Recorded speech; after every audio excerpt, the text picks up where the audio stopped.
Muy buenas tardes, jóvenes. Les saluda el profesor de química, José Manuel Churata Chávez. El día de hoy nos toca desarrollar la clase de química. Hoy vamos a continuar con la semana número 10, ¿no? Hoy nos toca desarrollar la semana número 10. Muy bien, vamos a hacer la presentación de la clase. Buenas tardes con todos. Muy buenas tardes, están saludando por acá. Buenas tardes, ¿qué tal? ¿Cómo están? ¿Ya? Eh,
Ahora sí.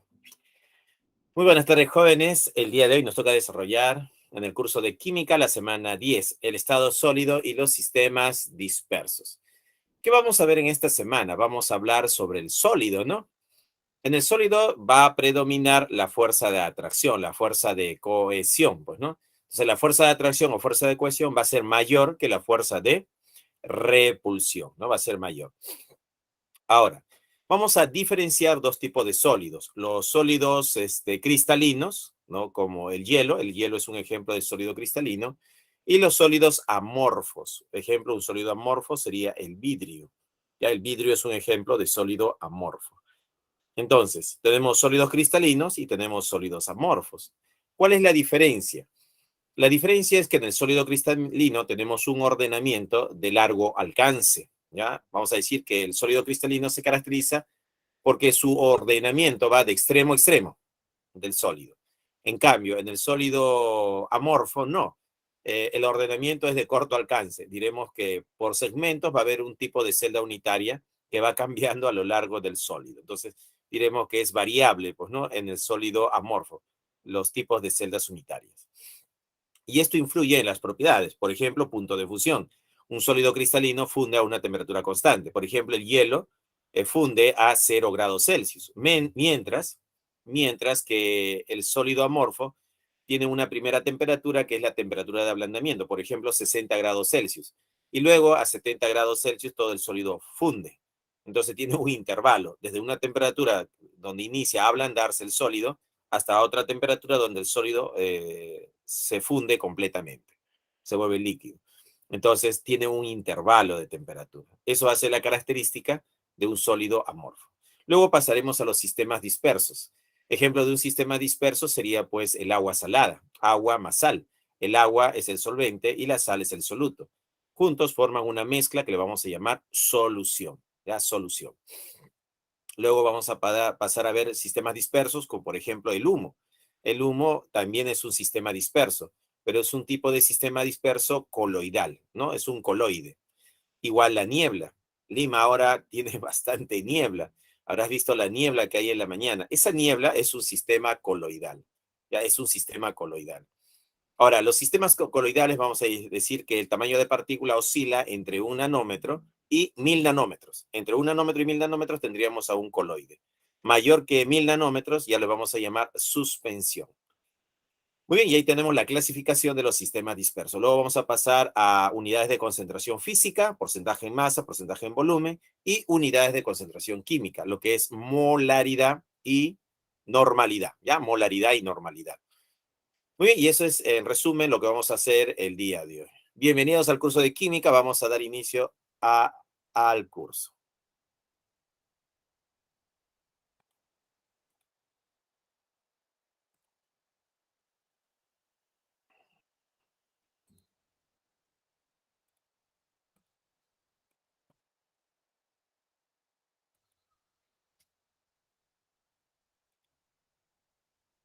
Ahí está.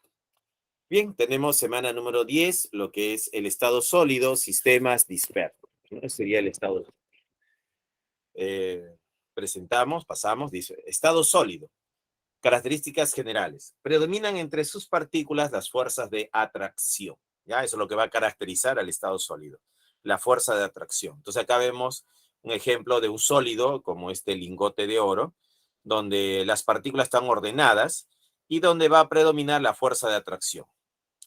En el estado sólido, las partículas poseen solo movimiento de vibración. Ya van a tener movimiento de vibración. ¿Qué significa eso? Que primero las partículas no se mueven, o sea, no van a desplazarse del punto A al punto B, no hay desplazamiento. Bueno, desde el punto de vista teórico, no.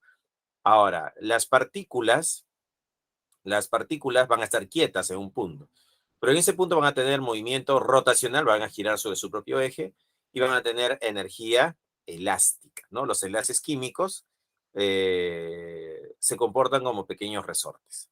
Entonces va a tener energía elástica y van a poder girar sobre su propio eje energía rotacional. Entonces las partículas poseen solo movimiento de vibración. Los sólidos se caracterizan por tener forma y volumen definido, ¿ya? La forma y volumen definido. Aquí tenemos, por ejemplo, cubitos de hielo, ¿no? Ahí está. Y acá tenemos algunos, ¿no? Algunas muestras, ¿no? Algunas muestras de minerales, pues, ¿no? Dice, son incompresibles. ¿Qué significa que sean incompresibles? Incompresible significa que no se puede disminuir su volumen. Ya no su volumen no se puede disminuir, ¿no? Ya no podemos variar más el volumen. Esa es la característica del sólido. Son incompresibles. ¿Seguimos? Tipo de sólido. Les había comentado que habían dos tipos de sólidos, los sólidos cristalinos y los sólidos amorfos, pues, ¿no? Un sólido cristalino tiene un ordenamiento de largo alcance, pues, ¿no?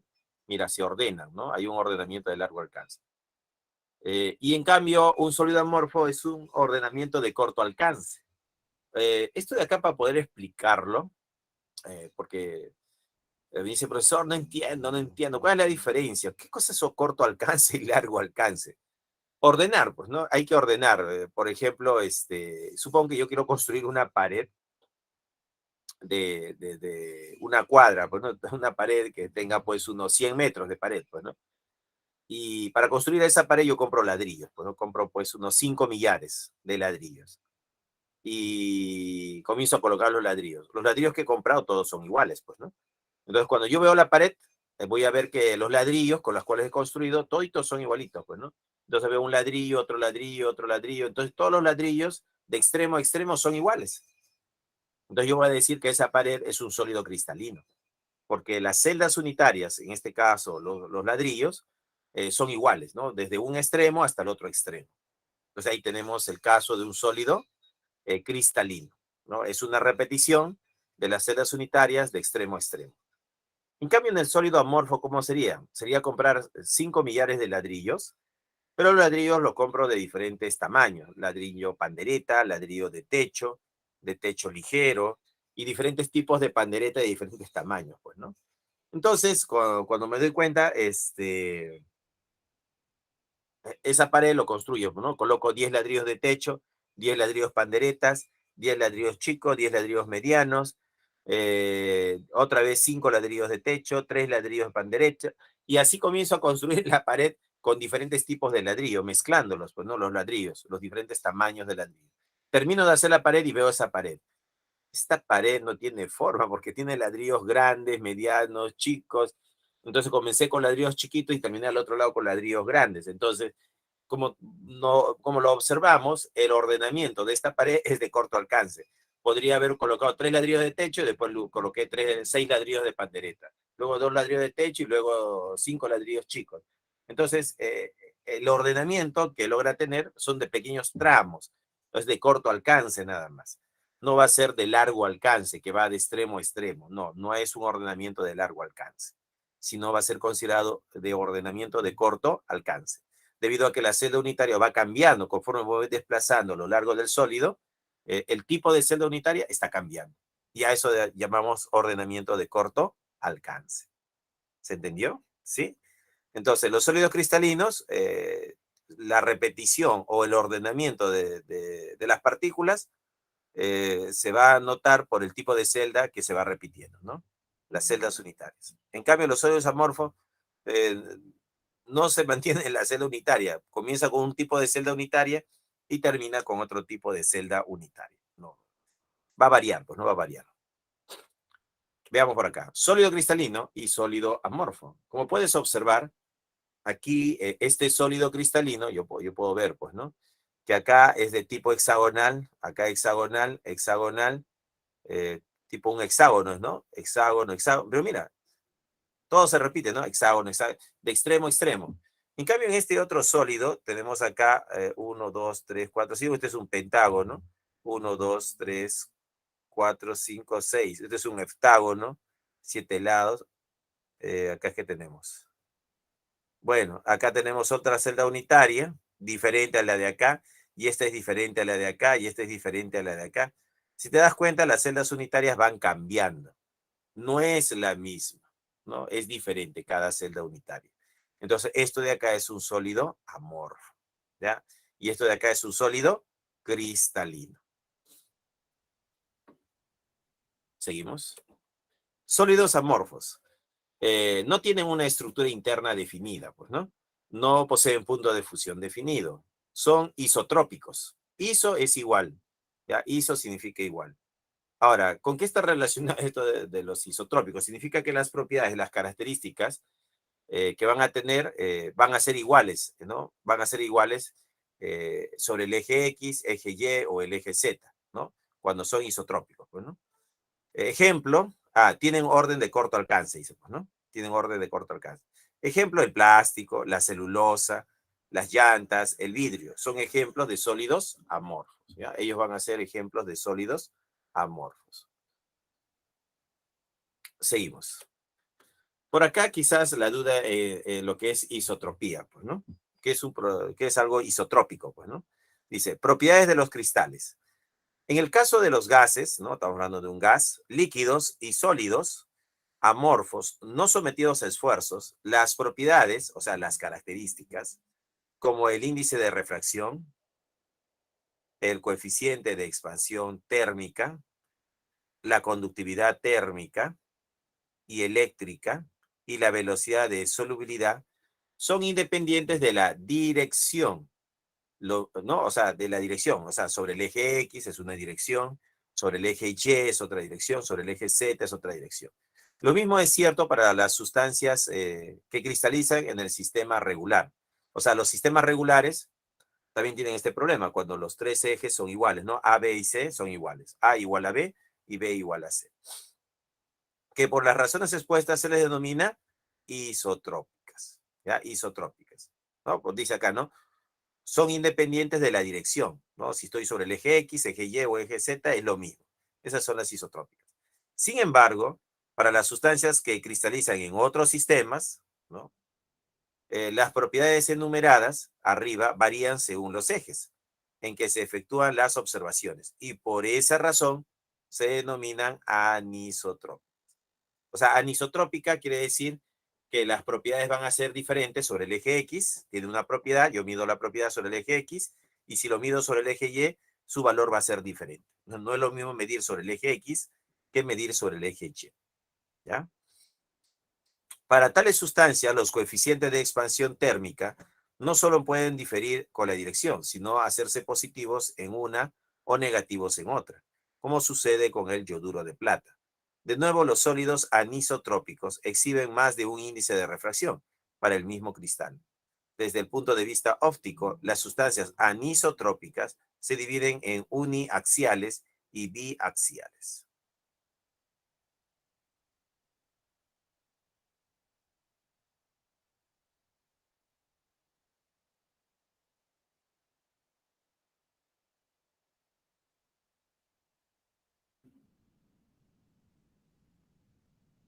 ¿Se entendió? ¿Se entendió esto de la isotropía? Mira, cuando dice isotrópicos, ¿no? Cuando dice isotrópicos, está relacionado con la luz. Mira, la luz sobre este eje, este es el eje Z, la luz sobre este eje, vamos a decir que este es el eje X, y la luz sobre este eje, el eje Y, ¿no? X, Y y Z. Entonces, cuando son isotrópicos, quiere decir que las propiedades que se miden sobre este eje sobre este eje o sobre este eje son iguales, ¿no? Igual, isotrópicos, ¿no? Entonces las propiedades, las características, ¿no? Que yo pueda medir, ¿no? Van a ser iguales en estas tres direcciones, ¿ya? Eso significa isotrópicos. Y acá lo dice, pues, ¿no? Dice las propiedades de los cristales. En el caso de los gases líquidos, recuerda que el gas es un sistema desordenado, movimiento caótico. Los líquidos todavía tienen movimiento caótico, se desplazan. Y sólidos amorfos, no sometidos a esfuerzos, las propiedades como el índice de refracción, coeficiente de expansión térmica, conductividad térmica y eléctrica y velocidad de solubilidad son independientes de la dirección. ¿Ya? No dependen de la dirección, si están sobre el eje X, Y o Z. ¿No? Lo mismo es cierto para sustancias que cristalizan en el sistema regular. Hablamos pues cuando A es igual a B y B es igual a C. ¿No? Que por las razones expuestas se les denomina isotrópicas. ¿No? Isotrópicas. Sin embargo, para las sustancias que cristalizan en otros sistemas, las propiedades enumeradas arriba varían según los ejes, ¿no? El eje X, el eje Y o el eje Z, pues, ¿no? En que se efectúan las observaciones. Y por esa razón se denominan anisotrópicas. Para tales sustancias, los coeficientes de expansión térmica no solo puede diferir con la dirección, sino hacerse positivos en una y negativos en otra, como sucede con el yoduro de plata. De nuevo, los sólidos anisotrópicos exhiben más de un índice de refracción para el mismo cristal. Desde el punto de vista óptico, las sustancias anisotrópicas se dividen en uniaxiales y biaxiales, pues, ¿no? Muy bien, y eso era lo que significaba isotrópico. Espero que haya quedado claro. Las propiedades sobre el eje X, Y y Z, ¿cómo son? Iguales. ¿Ya? Y en los anisotrópicos, no. Una propiedad medida en el eje X va a ser diferente a una propiedad medida en el eje Y. Entonces van a ser diferentes. ¿Seguimos? Sólidos cristalinos. Sus partículas poseen un ordenamiento regular en el espacio tridimensional. Presentan una red cristalina que es la distribución espacial de partículas del cristal. Poseen punto de fusión definido. Son anisotrópicos. Entonces, los sólidos cristalinos son anisotrópicos. Tienen orden de largo alcance, ¿no? Su ordenamiento es de largo alcance, ¿no? Como este sólido de acá que podemos ver, ¿no? Aquí el sólido, podemos ver que es un hexágono, acá también es hexágono, hexágono, hexágono, hexágono. Y eso se va repitiendo en forma ordenada, ¿no? Hay un ordenamiento ahí. Y ese ordenamiento va de extremo a extremo del sólido. Un ordenamiento de largo alcance. Tipos de sólidos cristalinos, ¿no? Acá tenemos el sólido covalente, tenemos el sólido iónico, el sólido molecular y el sólido metálico.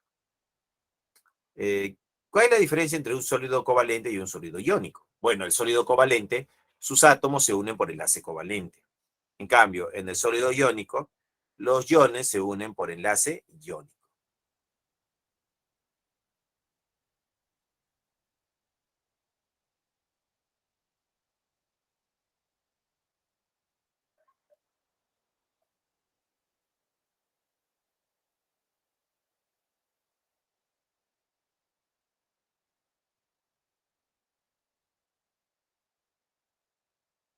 ¿Listo? Entonces, ejemplo de un sólido covalente sería el grafito, sería el diamante, pues, ¿no? Grafito diamante sería ejemplo de sólidos covalentes. Miles de átomos de carbono se unen por enlace covalente. En el sólido iónico, las partículas que forman la unidad de este sólido iónico son iones. Tenemos catión, anión, catión, anión, catión, anión, que se repite miles de veces a través del sólido. Y en el sólido molecular, diremos que las unidades, las partículas van a ser moléculas. Una molécula se une a otra molécula por fuerza intermolecular. ¿Ya? Fuerza intermolecular.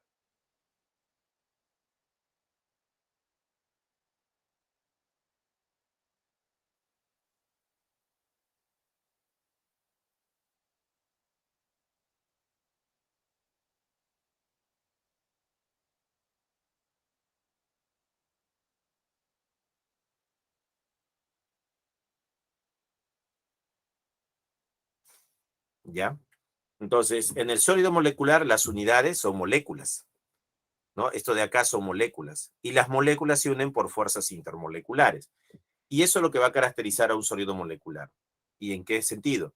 Que debido a que las moléculas se unen por fuerza intermolecular, sus puntos de fusión van a ser bajos y van a ser blandos también. Entonces vamos a decir que su temperatura de fusión va a ser baja y diremos que van a ser blandos, pues no van a ser blandos, debido a que tienen fuerzas intermoleculares, ¿ya? Las fuerzas intermoleculares.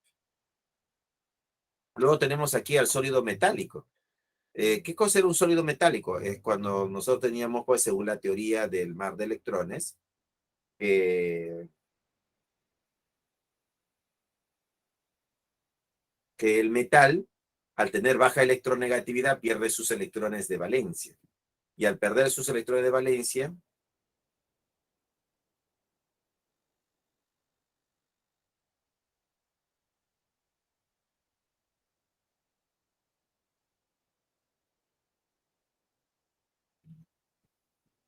como les decía, en el sólido metálico los metales tienen baja electronegatividad, pues, ¿no?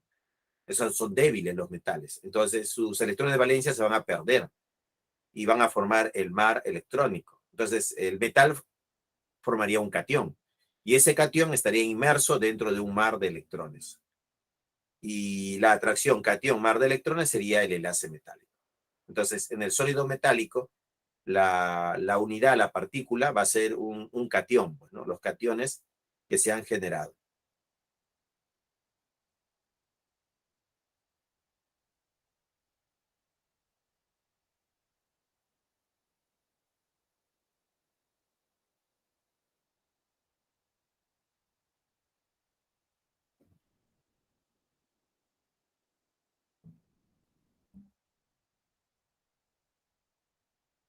Y esas serían las características de estos sólidos, pues, ¿no? Entonces tenemos que estos son sólidos cristalinos. El sólido covalente, por ejemplo, grafito y diamante, es un sólido covalente. Sólido iónico sería el cloruro de sodio, los cristales de cloruro de sodio. Y el sólido molecular sería el hielo seco. Esto de acá es el hielo seco. El sólido molecular diremos que tiene punto de fusión bajo y blando. ¿Debido a qué? Debido a las fuerzas intermoleculares. Y el sólido metálico, la partícula va a ser cationes inmersos dentro de un mar de electrones. Todos ellos representan sólidos cristalinos. Seguimos. Aquí tenemos, mira, sólidos covalentes, carbono, grafito, ¿no? Ahí tenemos el grafito. Vemos los átomos cómo se están uniendo. Ahí tenemos pues una parte nada más, ¿no? Pero van a ser miles y miles y miles de átomos de carbono que se unen por enlace covalente. Eso forma el sólido covalente. Lo mismo el diamante. Miles de átomos de carbono unidos por enlace covalente.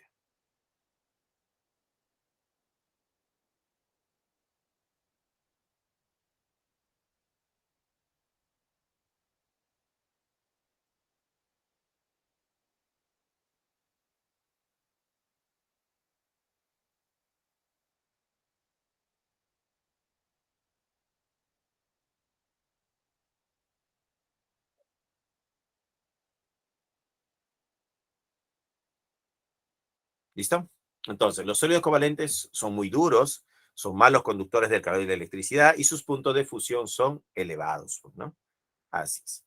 Seguimos. Sólidos iónicos. Tenemos aquí, por ejemplo, al sulfuro de zinc. Es duro y quebradizo, malos conductores del calor de la electricidad y puntos de fusión elevados, ¿no? Eso va a ser la característica de un sólido iónico, ¿no? De un sólido iónico. Entonces, las partículas vienen a ser iones. Entonces, el sólido se repite catión, anión, catión, anión, catión, anión, catión, anión. Entonces, el enlace químico se repite a través de toda la red cristalina. Entonces, tenemos que el sólido iónico es duro, ¿no? Y quebradizo. Generalmente me preguntan, profesor, ¿y por qué es quebradizo? ¿Qué significa eso de quebradizo? Mira, como tiene iones y tú puedes aplicar una fuerza, ¿no? Aquí puedes aplicar una fuerza de arriba hacia abajo, ¿no? Y esta fuerza, ¿qué es lo que va a hacer? Va a empujar este plano y va a hacer que estos iones de igual signo estén frente a frente con estos iones de acá que también tienen el mismo signo. Si eso pasa, a través de ese punto se va a romper, se rompe, ¿no? Se rompe el cristal. ¿no? Por eso decimos que es quebradizo. Duro y quebradizo. ¿Qué más? Siguiente. Sólidos metálicos. Son dúctiles y maleables. Dúctil significa que puede formar hilos o alambres. Y maleable significa que...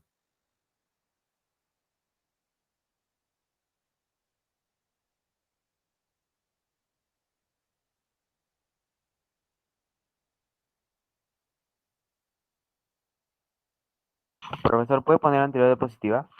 Ya.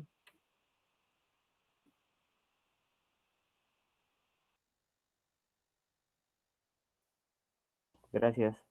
Muy bien, seguimos. Ahora pasamos el sólido metálico, que es dúctil, ¿no? Que forma hilos o alambres, y maleables, que forman láminas o hojas. Estas láminas u hojas, diremos que son láminas, ¿no? Por eso es maleable. Y los metales son buenos conductores de la corriente eléctrica, ¿no? Y del calor. Seguimos. Los sólidos moleculares, como el dióxido de carbono, el CO2 como sólido, se le llama hielo seco. Por ejemplo, este es el famoso hielo seco, ¿no? Ahí tenemos hielo seco. Ahí está este sólido llamado hielo seco, donde las unidades vienen a ser moléculas. Y estas moléculas se unen a través de fuerzas intermoleculares. Y esas fuerzas intermoleculares, debido a esas fuerzas intermoleculares, nosotros vamos a decir que es blando el sólido molecular, ¿ya? Es blando. Y que su punto de fusión es bajo. Porque para romper estas fuerzas intermoleculares gasto poca energía. Entonces son blandos, malos conductores del calor y la electricidad, y sus puntos de fusión van a ser bajos.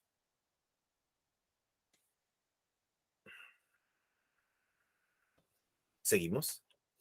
Ejemplo 1 dice acá. Los sólidos como el hielo, la sal común, el cuarzo, el diamante, el oro y la plata han despertado interés desde la antigüedad.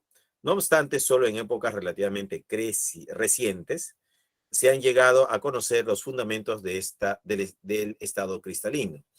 La idea clave apoyada ahora por experimentos es que la regularidad que se observa en los cristales a nivel macroscópicos es debida a un patrón regular en la ordenación de los átomos, iones o moléculas. Respecto al estado sólido, indique el valor de verdad según corresponda, ¿no? El hielo seco, el diamante, el azufre, ¿son sólidos covalentes? Y la respuesta es falso, ¿no? Acá tenemos sólidos moleculares y tenemos sólidos covalentes. Tenemos los dos tipos, las dos variedades. No tenemos una sola variedad acá, ¿no? Entonces, el hielo seco, por ejemplo, es un ejemplo de sólido covalente. Ah, no, sólido molecular sería este acá. Primero es sólido molecular. El hielo seco es ejemplo de sólido molecular. Mientras que el diamante es un ejemplo de sólido covalente. Y el azufre, que son moléculas de azufre octatómico, también son ejemplos de sólido molecular. Dice, el hielo seco, el diamante y el azufre, ¿son sólidos covalentes? No. Tenemos el hielo seco que es molecular y el azufre que también es molecular. Entonces la primera es falsa. La primera es falsa. Entonces, ¿el vidrio y el plástico son ejemplos de sólido amorfo? Claro. El vidrio es un sólido amorfo y el plástico también es un sólido amorfo. ¿Ya? Entonces, eso sería verdadero. Vidrio y plástico son ejemplos de sólidos amorfos. Luego tenemos acá 3. El platino, ¿qué cosa es? Un metal. ¿Ya? El platino es un metal. El cobre es un metal. Y el oro es metal, pues, ¿no? Los tres son metales. Entonces, ¿son sólidos metálicos? Sí, verdadero. Falso, verdadero, verdadero. Entonces, la respuesta es la C. Ya, ese es el ejemplo 1.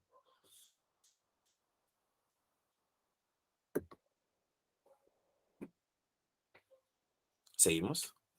Ejercicio de la separata. Ejercicio número 1 dice, en el universo existen materiales presentes en estado sólido, que se caracterizan por tener un volumen definido y generalmente una alta densidad, como por ejemplo los minerales como el oro nativo, AU, plata nativa, AG o alita, cloruro de sodio.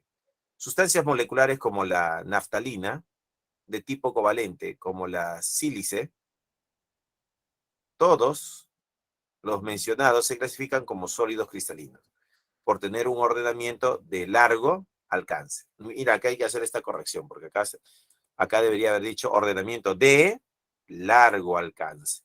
¿Ya? Entonces acá hay que corregir. Muy bien. Con respecto al estado sólido, ¿no? Con respecto al estado sólido, indique la alternativa incorrecta, ¿no? Dice, A, la naftalina es sólido cristalino molecular. Claro, está formada por moléculas de naftalina.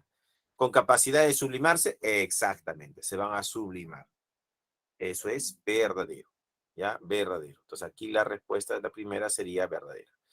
Dos, la madera, que está formada por celulosa, el caucho en las llantas y el vidrio son estructuras sólidas considerados amorfos.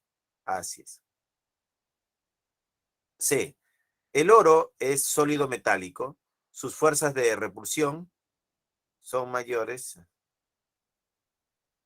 o son superiores a las de cohesión. A ver, el oro es un metal y está en estado sólido, pues, ¿no? Y si es sólido, ¿qué decimos? Que la fuerza de atracción o la fuerza de cohesión es mayor que la fuerza de repulsión, pues, ¿no?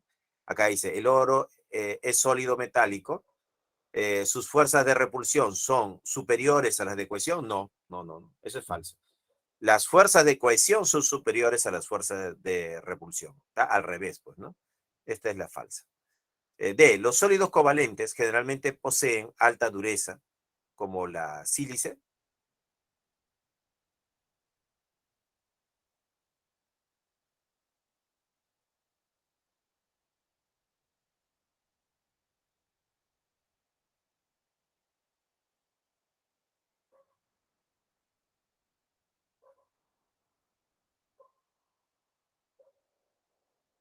Ya. Entonces, los sólidos covalentes generalmente poseen alta dureza, como la sílice. Eso es verdadero.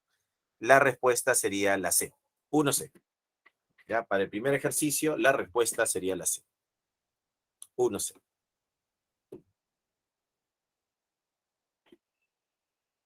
Vamos, ejercicio 2. A ver qué tenemos por acá. Ah, no. Pasamos a los sistemas dispersos. ¿Qué es un sistema disperso? Son mezclas de dos o más sustancias que se encuentran diseminadas en forma de pequeñas partículas en el interior de otras sustancias. Acá tenemos, por ejemplo, la fase dispersa o, o discontinua, ¿no? Está en menor proporción y se dispersa. Y la fase dispersante o continua, que se encuentra en mayor proporción y es el medio dispersante. Entonces acá nosotros podemos tener un ejemplo. Podemos poner pues el agua, ¿no? El agua líquida, más el cloruro de sodio, la sal sólida. Esto me va a dar el cloruro de sodio acuoso. ¿Ya? Cloruro de sodio acuoso. Este cloruro de sodio sería nuestro sistema disperso, donde la fase dispersa o discontinua viene a ser la sal, en este caso el cloruro de sodio.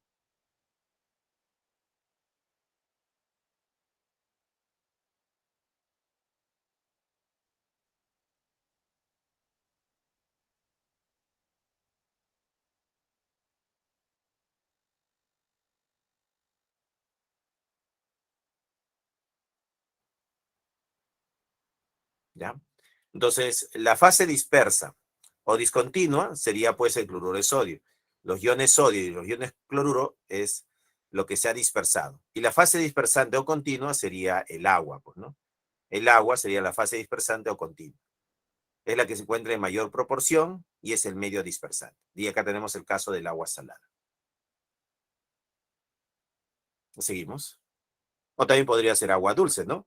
En lugar de sal pones glucosa y tendrías agua dulce, pues, ¿no?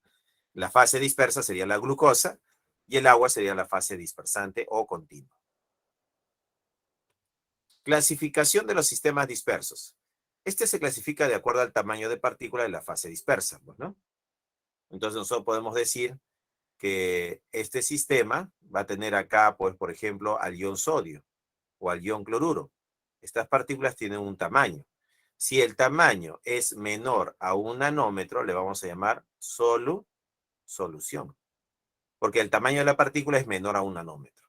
Entonces, ¿quiénes son menores a 1 nanómetro? ¿Quiénes son considerados soluciones o sistemas homogéneos? Acá tendríamos el agua más la sal, pues, ¿no? O el agua más la glucosa. Entonces, agua con glucosa o agua con sal me da una solución, un sistema homogéneo.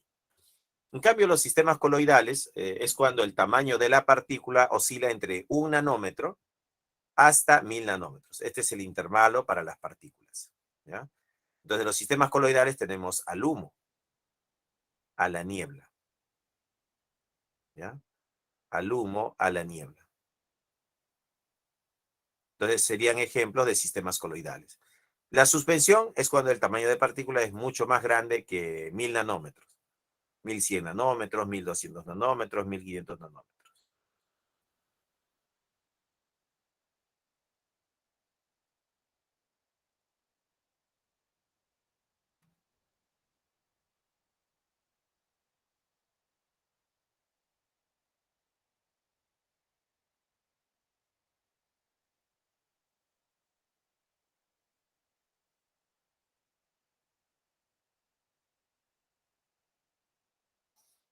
Listo. Y ahí tenemos la clasificación de los sistemas dispersos.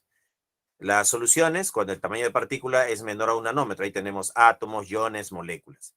Sistemas coloidales, cuando oscilan pues entre 1 nanómetro y 1000 nanómetros. Y suspensiones, cuando el tamaño de partícula es mayor a 1000 nanómetros.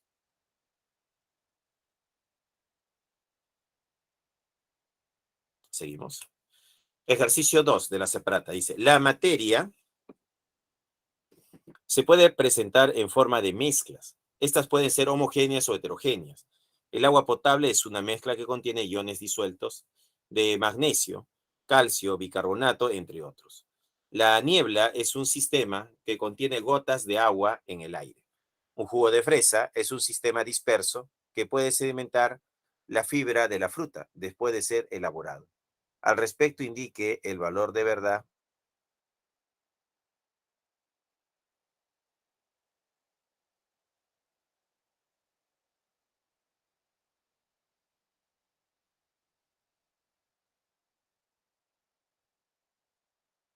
¿Ya? ¿Cuál será la respuesta? Número 1 dice, las partículas dispersas de una solución son de menor tamaño que las de una suspensión. Bueno, las soluciones, ¿no? El tamaño de partícula de un sistema disperso tipo solución es menor a 1 nanómetro. Podríamos decir que tiene un tamaño de partícula de 0,5 nanómetros, ¿no? Es un tamaño menor a 1 nanómetro. En cambio, la suspensión son partículas mayores a 1000 nanómetros, por ejemplo, 1200 nanómetros.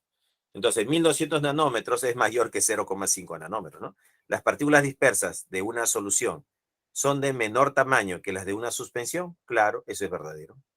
Verdadero. 2. Los coloides y las suspensiones son sistemas dispersos, heterogéneos, debido a que presentan mínimo 2 fases.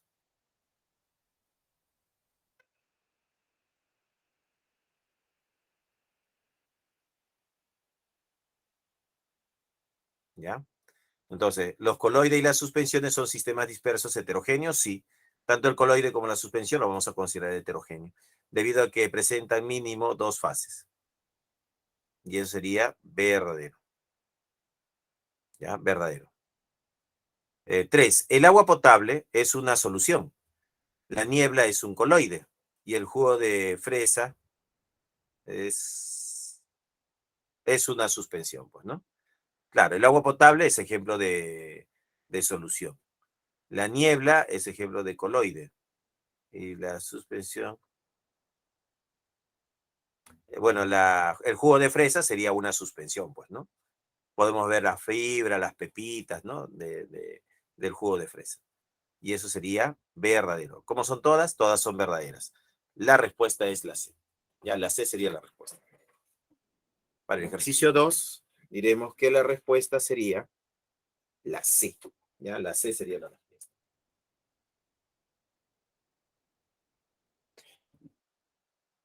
Vamos, seguimos. Siguiente diapositiva. Solución. En toda solución se tiene el soluto más solvente me da la solución. Pues acá vamos a decir Que las soluciones puedo observar que hay un soluto más un solvente y juntos me van a dar una solución. Puede haber dos solutos o tres solutos. Bueno, lo mínimo es un soluto más un solvente me da la solución, ¿no? Y acá está, ¿no? El solvente puede ser el agua, ¿no? El agua, H2O. El soluto puede ser la sal, cloruro de sodio, puede ser la glucosa, C6H12O6, puede ser el soluto. Lo movemos y tenemos nuestro sistema disperso o solución.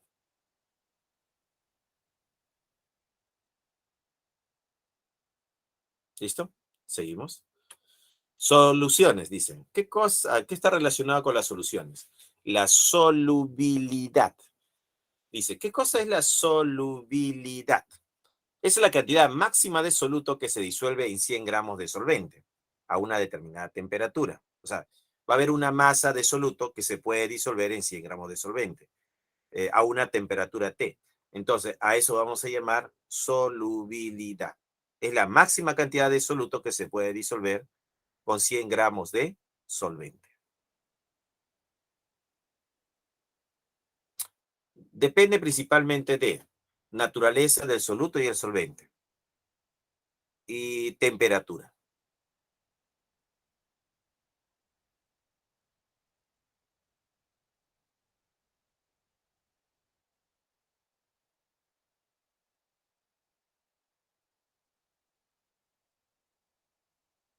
¿Listo?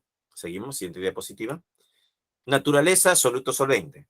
Hay una regla de solubilidad que dice, lo semejante disuelve a lo semejante. Por ejemplo, acá tenemos el metanol. Este metanol es una molécula polar.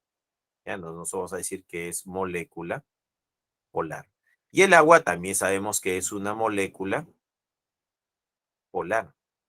Entonces acá tenemos lo semejante, disuelve a lo semejante.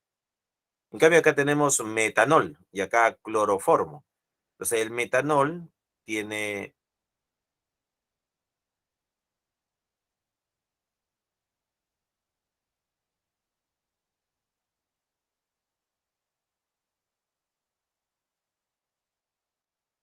¿ya? Entonces, lo semejante disuelve a lo semejante. El metanol se disuelve en el agua, sí, porque los dos son polares. Más aún, la solubilidad es infinita. En cualquier proporción se mezcla. El metanol es una molécula apolar. Polar.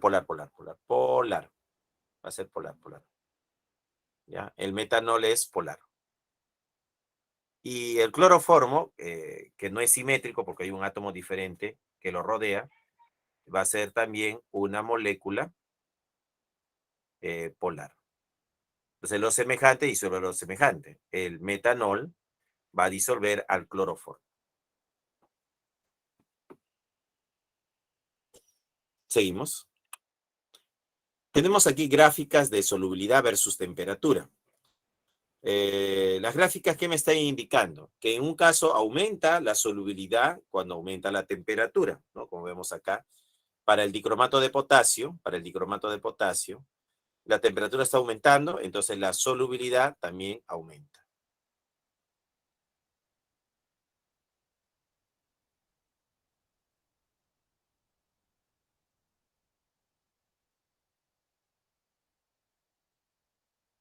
¿Ya? Dice acá la relación, dice, en sólidos y líquidos, por lo general, acá dice por lo general, eso quiere decir que cumple pues a un 80% de casos. Al aumentar la temperatura, si la temperatura aumenta la solubilidad. Bueno, cumple con el dicromato de potasio, cumple con el cloruro de sodio. Entonces mantiene, ¿no? Aumentas la temperatura, aumenta la solubilidad. Pero tenemos una excepción acá. Este sulfato no está aumentando, está disminuyendo. Tú aumentas la temperatura y el sistema disminuye.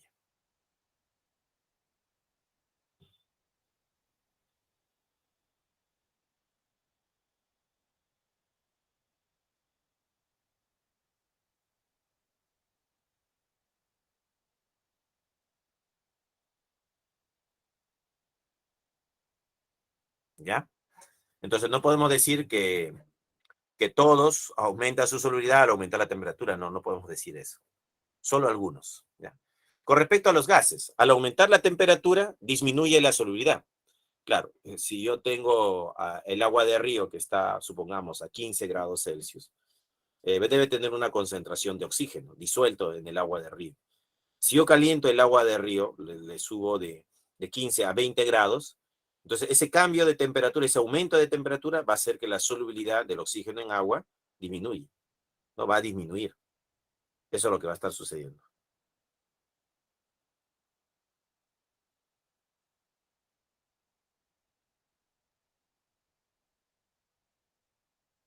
Seguimos, siguiente diapositiva. Ya tenemos el ejercicio 3 de la separata. ¿Qué nos dice el ejercicio 3? Dice, la solubilidad del soluto en un solvente generalmente aumenta con la temperatura. En la siguiente gráfica se muestra la solubilidad del cloruro de potasio. En agua, gramos de cloruro de potasio sobre 100 gramos de agua. Al respecto, indique el valor de verdad de las siguientes proposiciones. Tengo temperatura.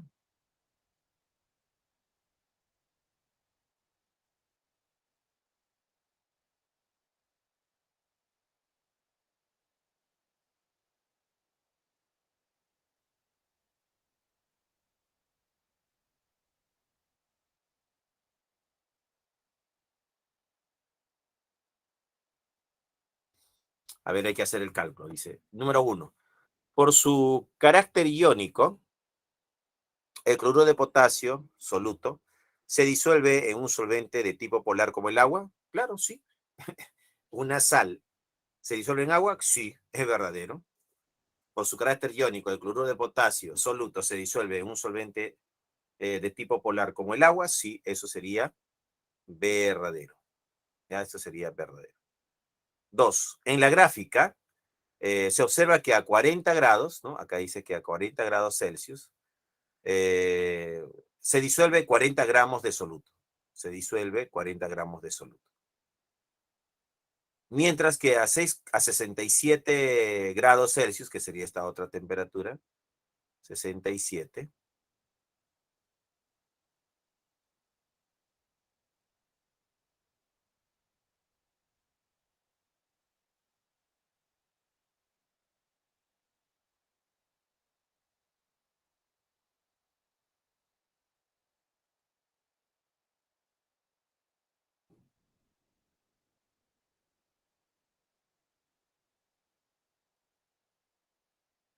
y eso sería verdadero, pues, ¿no? Claro, a 67 grados, corta aquí la gráfica y de acá lo proyecto para acá y sería 50, pues. Es correcto también, pues, ¿no? En la gráfica se observa que a 40 grados Celsius se disuelven 40 gramos, ¿no? De la sal, cloruro de potasio. Mientras que a 67 grados Celsius se disuelve 50 gramos, ¿no? Manteniendo 100 gramos de solvente, ¿no? Tomando como referencia 100 gramos de solvente. Eso sería también verdadero, verdadero. 3. Cuando la solución que contiene 200 gramos de solvente se enfría desde 67 grados Celsius hasta 40, de 67 hasta 40, la masa de cloruro de potasio que precipita,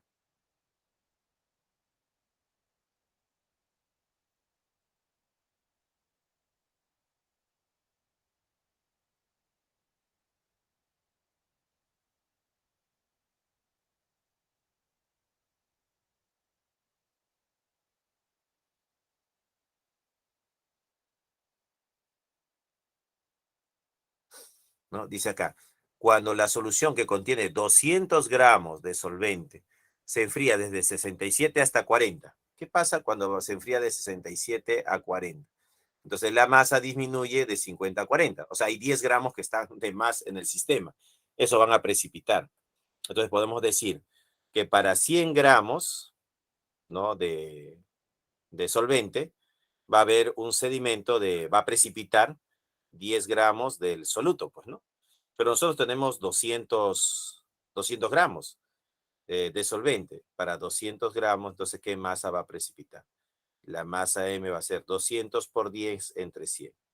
Sería 200 entre 100, 2. Y 2 por 1 sería 2. Sería 20 gramos. La masa sería 20 gramos. Y acá dice 20 gramos, lo cual sería verdadero. Entonces, en la pregunta 3, todas son verdaderas. Verdadero, verdadero, verdadero.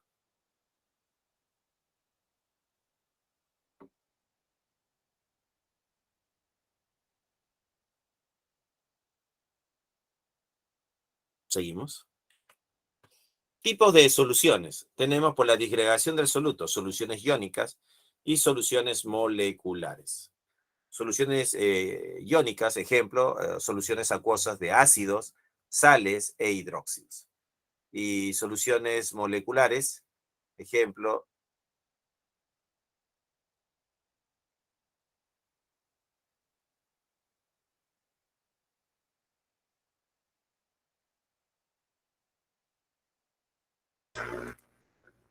Profesor, ¿puede ponerle la diapositiva anterior, por favor?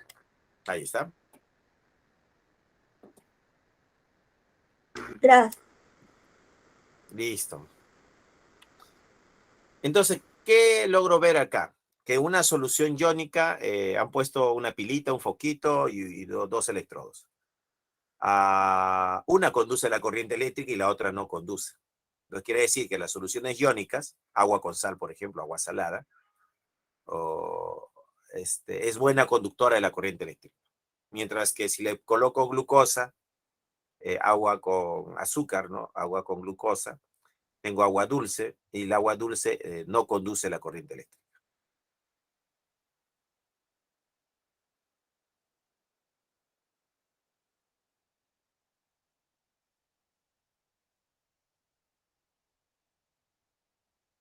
Seguimos, siguiente diapositiva.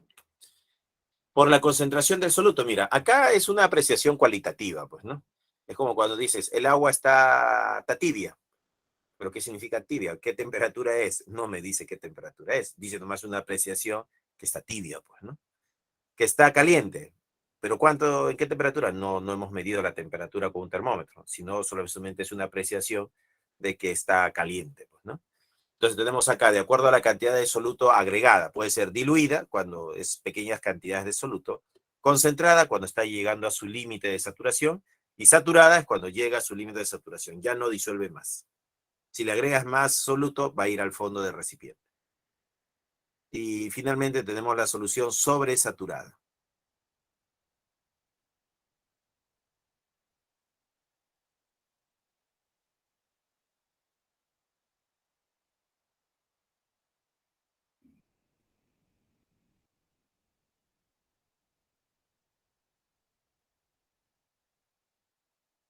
Ahora, ¿pero cómo se prepara una solución sobresaturada? Se calienta la solución saturada, se le aumenta la temperatura a 5 grados o 10 grados, y a mayor temperatura aumenta la solubilidad, y que aumente la solubilidad de ese soluto. Entonces disuelvo más soluto. Y luego dejo enfriar lentamente hasta que llegue a la temperatura ambiente. Y entonces voy a tener una solución sobresaturada, ¿no? Y para disolver más soluto, ¿qué se hizo? Se calentó el sistema. Y sobre ese sistema calentado, ¿no? Se va a disolver más masa de soluto. Y eso sería una solución sobresaturada.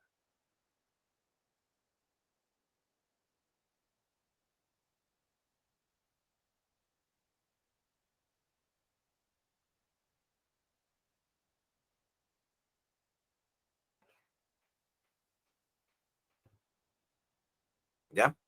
Bueno, y nada más, pues, diluido porque hay poco soluto, concentrado porque está llegando al límite de la saturación, saturada es cuando ya llegué a la saturación de esa masa de agua o de solvente, y sobresaturada que calentado he disuelto más soluto y luego he enfriado lentamente hasta la temperatura ambiente. Y así voy a tener una solución sobresaturada. Seguimos. Unidades de concentración. Tenemos soluto sobre la mezcla, pues, ¿no? Que es la solución. Expresiones cuantitativas en unidades físicas, porcentaje en masa, y porcentaje en volumen. Entonces, ¿qué tenemos por acá? Por ejemplo, yo puedo tener un soluto más un solvente. ¿Y soluto más solvente qué me va a dar? La solución, pues, ¿no? Supongamos que de un soluto tengo 5 gramos de un soluto y de solvente 45 gramos. 5 más 45 me daría 50 gramos de solución. ¿no? Entonces, el soluto es el porcentaje en masa en masa. Y la solución, que es el todo, representa el 100%, pues, ¿no? Entonces, el porcentaje en masa, ¿a qué va a ser igual? A 5%, 5%,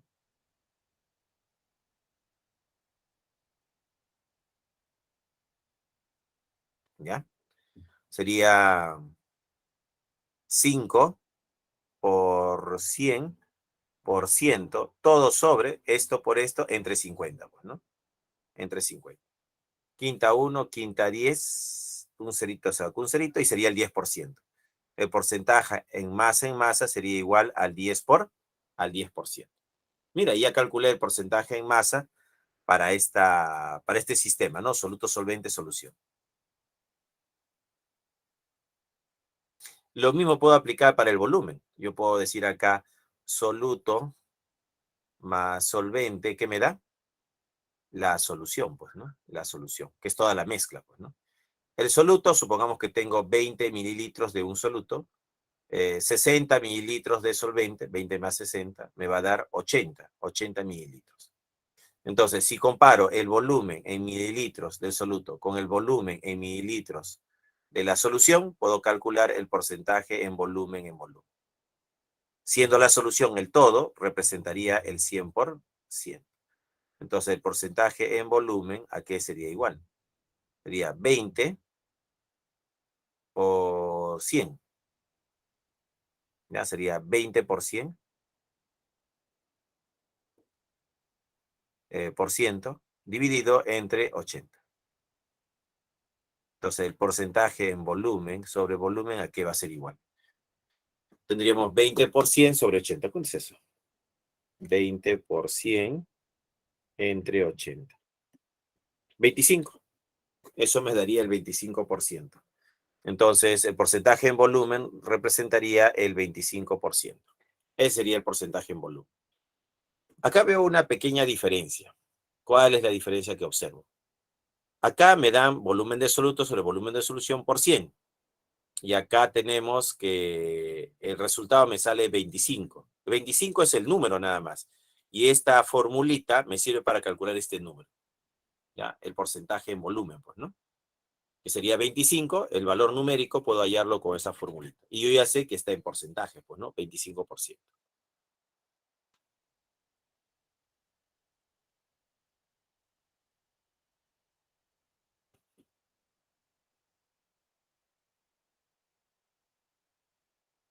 Seguimos. Ejemplo 2. ¿Qué tenemos acá? ¿Qué cosa es esto? Es conocido. Si no me equivoco, es para la salchipapa. ¿Te gusta la salchipapita? Mira, vamos a hablar del hot dog. Nos dice, la carragenina es usada en la industria alimentaria con el código E407. ¿No? Es soluble en sustancias polares como el agua, en la cual a una temperatura de 80 grados Celsius se disuelve hasta el 7,8%. Determine la masa del insumo E407 en sistema internacional, o sea, la masa en kilogramos, necesario para preparar una solución saturada a 80 grados Celsius. Si se tiene 922 gramos de agua, pues, ¿no? Entonces vamos a analizar cómo podemos resolver este problema. ¿Qué voy a decir? Nosotros podemos decir soluto más solvente, ¿qué me da? La solución, pues, ¿no? Soluto más solvente me da solución. ¿Qué tenemos? Que el soluto representa el 7,8%. O sea, el soluto, la carragenina, ¿no? Que es el soluto, es el 7,8%. La solución, que es todo, representa el 100%, pues, ¿no? Así es.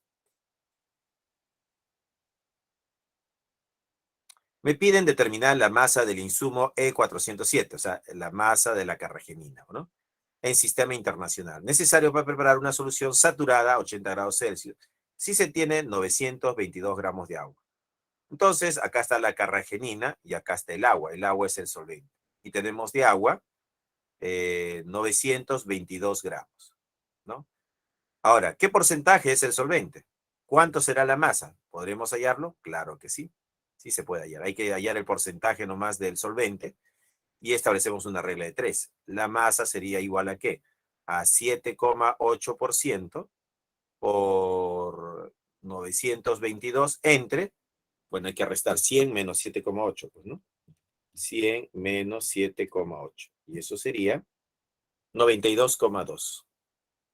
92,2. Acá sería 92,2%, pues, ¿no? Dividido entre 92,2%. Se cancela porcentaje con porcentaje y hallas la masa. ¿Ya? Y hallamos la masa. Sí se puede hallar la masa, mira, ahí está. Sí se puede hallar. A ver, calculando, ¿cuánto sería eso? El absoluto más solvente me da la solución, la carragenina más el agua me da la mezcla es el 100%, la carragenina es el 7,8%, el agua el 92,2%. La masa pedida me sale 78 gramos. Pasado a kilogramos sería 7,8 por 10 a la menos 2 kilogramos.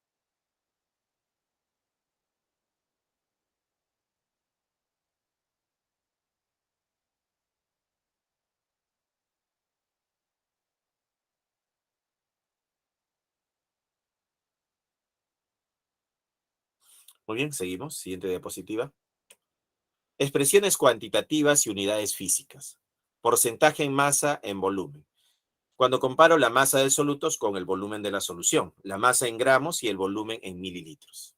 Concentración, masa sobre volumen también, masa de solutos sobre volumen de solución.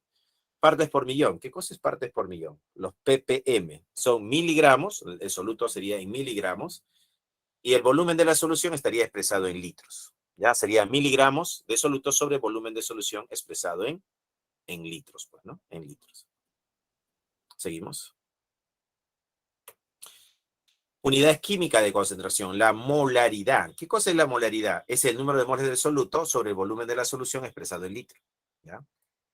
El número de moles. ¿Qué cosa es el número de moles? Es la masa del soluto sobre la masa molar del soluto. Entonces divido masa, ¿no? La masa del soluto, sobre la masa molar. Esa división me da el número de moles.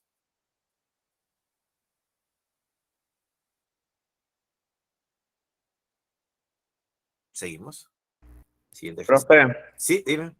¿puede poner la diapositiva anterior? La anterior. La de acá.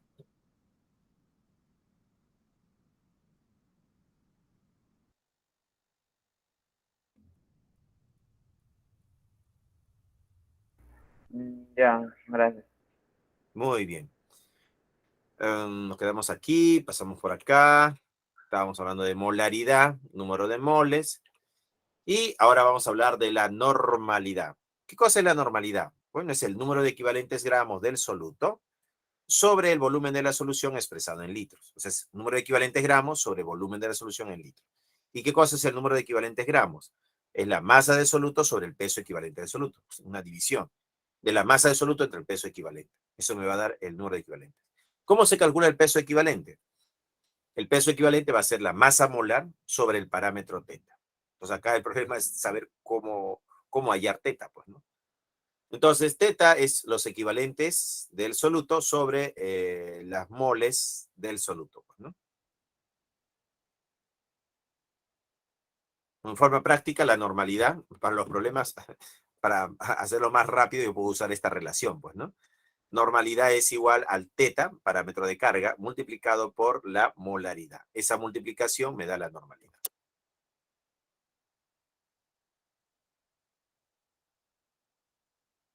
Seguimos. Acá están los valores de teta. A ver, para un ácido, el valor de teta sería el número de hidrógenos ionizables por mol, ¿no? Ese sería el parámetro teta. Entonces pondríamos por acá que para, por ejemplo, un ácido como el ácido clorhídrico, el ácido sulfúrico, el ácido fosfórico, ¿no? Para el ácido clorhídrico, teta es igual a 1. Para el ácido sulfúrico, teta es igual a 2. ¿Pero por qué, profesor? Porque tiene un hidrógeno potencialmente reemplazable. Acá tiene 2 hidrógenos potencialmente reemplazables. Y en el ácido fosfórico hay 3 hidrógenos potencialmente reemplazables. Entonces acá teta sería igual a 3. ¿Ya? Teta igual a 3. Para el caso de un hidróxido, son los hidróxidos, el número de hidróxidos ionizables por mol. Entonces a eso se le llaman las bases, pues, ¿no? Una base, por ejemplo, el hidróxido de sodio, el hidróxido de potasio, el hidróxido de calcio, ¿ya? El hidróxido, a ver, ¿de quién? El hidróxido férrico, vamos a ponerlo, ¿ya? El hidróxido férrico. Entonces, para una base se cuentan los OHs, los hidróxidos, ¿no? Un hidróxido, dos hidróxidos, tres hidróxidos. Entonces, acá el parámetro vale 1, aquí el parámetro vale 1, aquí el parámetro vale 2, y aquí el parámetro vale 3. Ya, eso sería para el caso de una base. Para una sal, por ejemplo, el cloruro de sodio, esto es una sal. Entonces, el sodio tiene una carga más 1. Entonces, eso es el parámetro. La carga del catión. La carga total del catión. Para una reacción tipo redox, es el número de electrones transferidos. Por ejemplo, si yo tengo hierro más 3, que gana 3 electrones y se convierte en hierro, ¿no? Entonces acá el parámetro vale 3. ¿Por qué? Porque hay 3 electrones que se han transferido. Entonces, el parámetro teta es igual al número de electrones transferidos.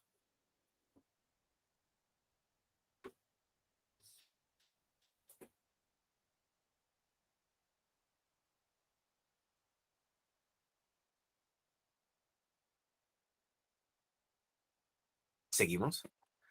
Tenemos acá, determina la cantidad de equivalentes que contiene una mol de los siguientes solutos. Me dice que tenemos una mol de cada uno de ellos.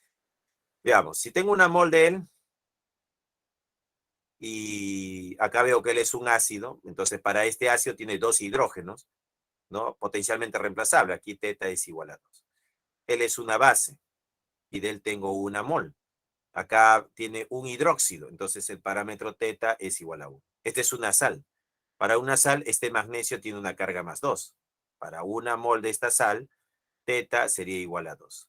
Para esta otra sal, porque esta también es sal, el potasio es más 1. Entonces la carga sería el parámetro de carga.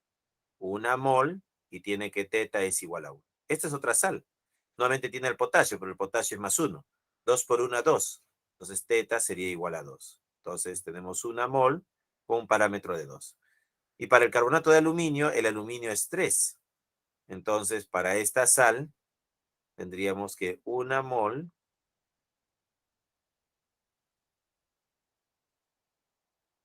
¿no? Sería una mol. Y el parámetro teta sería igual, pues, ¿no? La carga que es 3, pero como son 2, sería 3 por 2, 6. Pero el problema está pidiendo los equivalentes. Determine la cantidad de equivalentes. Entonces yo diría acá, el número de equivalentes gramos va a ser igual al número de moles por teta, pues, ¿no? Entonces esto sería una mol multiplicado por 2. Eso me da 2. 2 equivalentes, ¿no? 2 sería nada más. Vamos a ponerle 2 nada más. Entonces tenemos ahí 2. 1 por 2, 2. En este caso, igualito, pues, ¿no? El número de equivalentes gramos sería igual, ¿no? ¿A qué sería igual? Al número de moles por el parámetro teta. Sería acá 1 por 1. ¿Y eso cuánto me da? Me da 1. Igualito acá, el número de equivalentes gramos sería igual al número de moles por teta. Número de moles, 1. Parámetro de carga, 2. 1 por 2, 2. Igualito acá, el número de equivalentes gramos sería igual al número de moles por teta. Número de moles, 1. Valor del teta, 1. 1 por 1 sería 1. Sulfato de potasio. Entonces, el número de equivalentes gramos sería igual al número de moles por teta. Esto sería el número de moles, que es 1, multiplicado por el parámetro, que es 2. 1 y 2. ¿No? 1 por 2 me daría 2 acá, pues, ¿no? Y finalmente, para esta sal, el número de equivalentes gramos sería igual al número de moles multiplicado por el parámetro teta, pues, ¿no? Número de moles 1, parámetro 6. 1 por 6, 6. Ese sería el número de equivalentes gramos que tiene esa sustancia.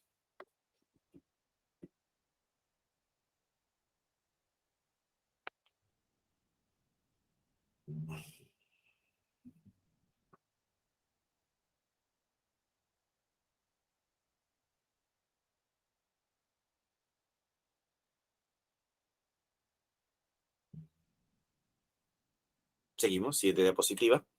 Ejemplo 3 dice, la molaridad se utiliza con más frecuencia en la presentación de concentraciones químicas. Si 5,34 gramos de tartrazina colocan en una fiola de 500 mililitros, se enrasa con agua destilada, determine la molaridad de la solución preparada. Pues, ¿no? Dato, la masa molar de la tartrazina sería 534. Pues, ¿no?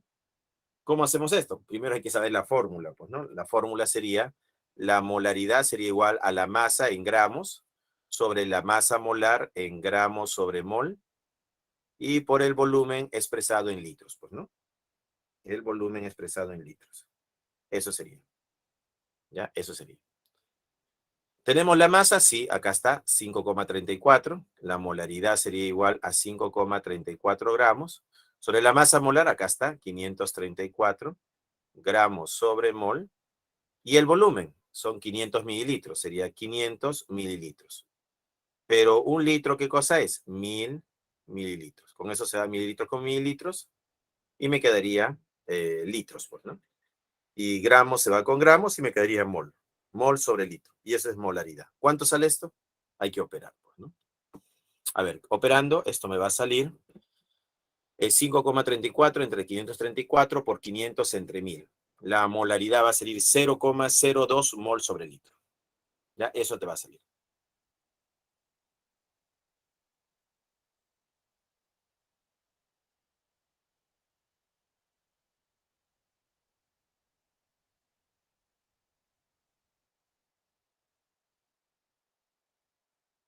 Continuamos.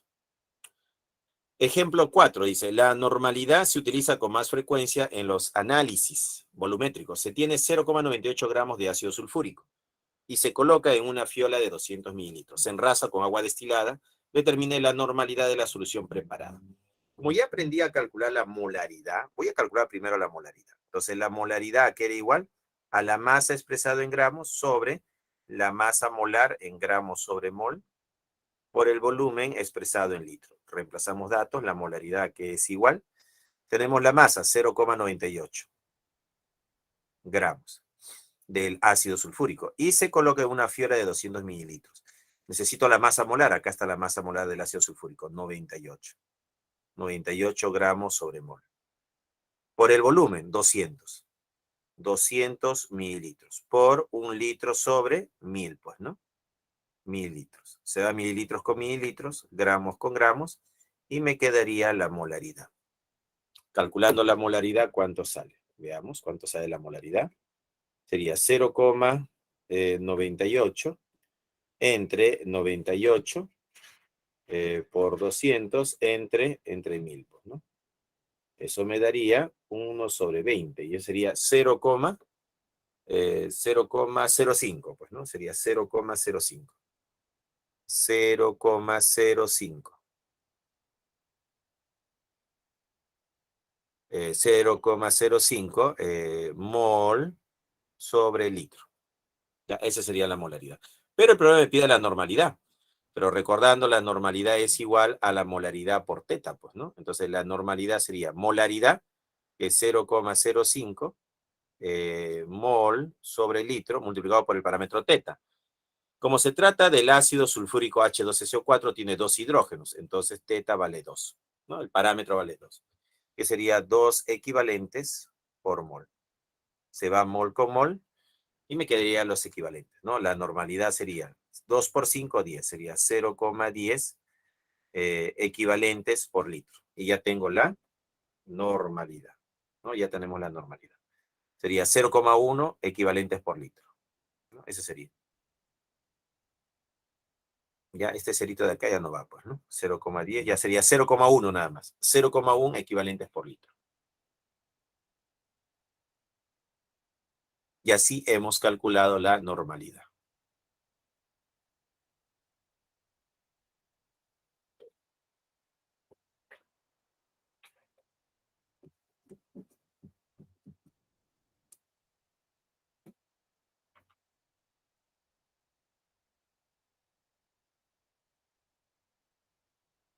Seguimos, siguiente diapositiva. Ejercicio 4 de la separata. Dice, la solución de soda cáustica, hidróxido de sodio, se emplea como agente de limpieza de equipos de acero inoxidable. Para su preparación se pesa 20 gramos de hidróxido de sodio, luego se adiciona agua y se obtiene una mezcla homogénea, con una concentración de 1010 ppm, siendo su densidad igual a 1,01 gramos sobre mililitros. Determine el valor de la concentración expresada en porcentaje en masa. Dato, un ppm es igual a 1 miligramo sobre litro. Muy bien, Entonces, ¿cómo vamos a resolver este problema? Este problema lo vamos a resolver de la siguiente forma. Vamos a decir aquí, soluto más solvente es igual a la solución. Vamos a ver qué datos tenemos. Dice acá tenemos 20 gramos de hidróxido de sodio, primer dato. Del soluto tenemos 20 gramos, ¿ya? ¿Y quién es nuestro soluto? El hidróxido de sodio. Luego se adiciona agua, el solvente va a ser el agua, obviamente. Y se obtiene una mezcla homogénea. Tenemos acá la mezcla, que es la solución. Con una concentración de 1010 ppm. Ajá, acá está nuestro segundo dato. 1010 ppm. Entonces, si tenemos 1010 ppm, ¿no? 1010 ppm. Entonces, eso tenemos acá. 1010 ppm. Pero un ppm es igual a 1 miligramo sobre litro. ¿Ya? Entonces, yo puedo reemplazar ppm por miligramos sobre litro. ¿Ya? Miligramos sobre litro. ¿Ya? Eso sería un ppm. Ya está. Entonces, si yo tengo un ppm, es 1 miligramo por litro.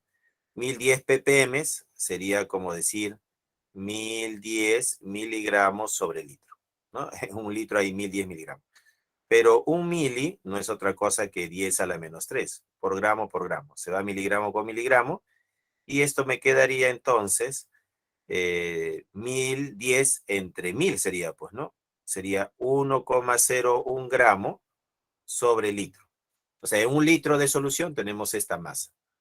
Esta masa tendría, podemos establecer una relación directamente proporcional acá y decir que 1,01 gramo de hidróxido de sodio, ¿no? De hidróxido de sodio es lo que tenemos en un litro de solución, pues, ¿no? En un litro de solución.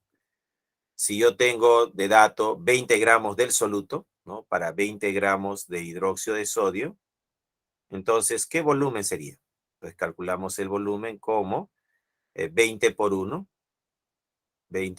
entre 1,01.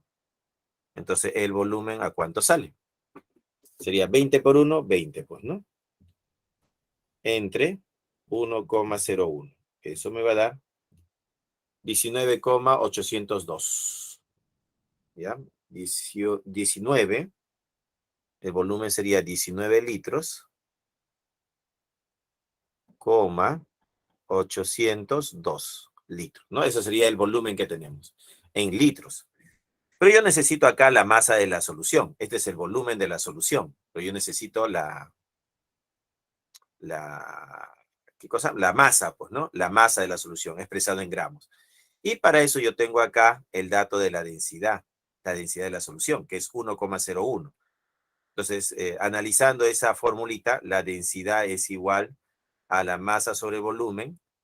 Y si yo quiero la masa, ¿qué tengo que hacer? Densidad por volumen igual a la masa. Tengo la densidad 1,01. Tengo el volumen. ¿Qué es lo único que me falta? Multiplicar. Entonces, densidad, que es 1,01 gramos sobre mililitros, por el volumen. Ahora, este volumen está en litros, y acá la unidad está en mililitros, no me conviene. Les digo acá, 1 litro son 1000 mililitros. Litros se cancela con litro y ya quedó en mililitros. Sería 19,802. 19,802 mililitros. Ahora sí, esta multiplicación ya me da en gramos, pues, ¿no? Ahora, la solución, que es toda la mezcla, representa el 100%. El soluto, ¿qué porcentaje en masa sería? Masa en masa. Mira, ya lo hemos resuelto. El porcentaje en masa sería igual a 20 por 100 dividido entre esto, que sería 1,01 por 19,802. ¿Ya? El porcentaje en masa, ¿a qué sería igual? Bueno, habría que calcularlo. ¿Cuánto sale? Sería 20 por 100 dividido entre 1,01 por 19,802. Y eso me da aproximadamente 0,09999. Y esto lo podemos aproximar a 0,1. por ciento. 0,1%. Eso sería. 0,1, la C la respuesta. En el ejercicio 4, la respuesta es la C. 0,1% saldría.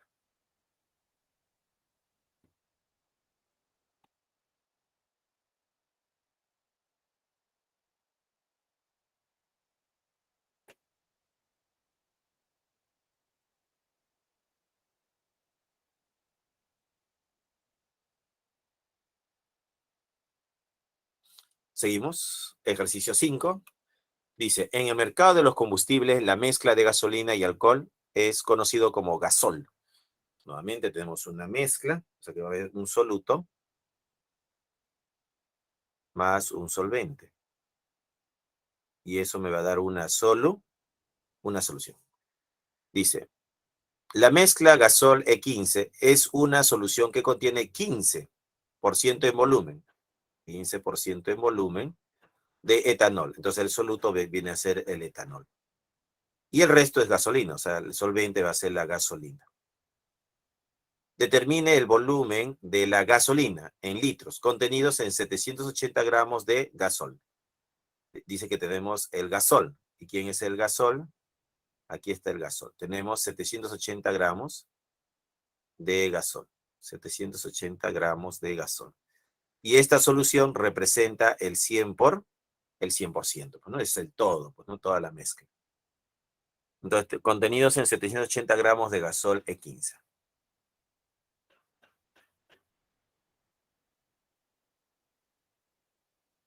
Lo que me está pidiendo es determinar el volumen de gasolina. O sea, me están pidiendo la gasolina, esto de acá.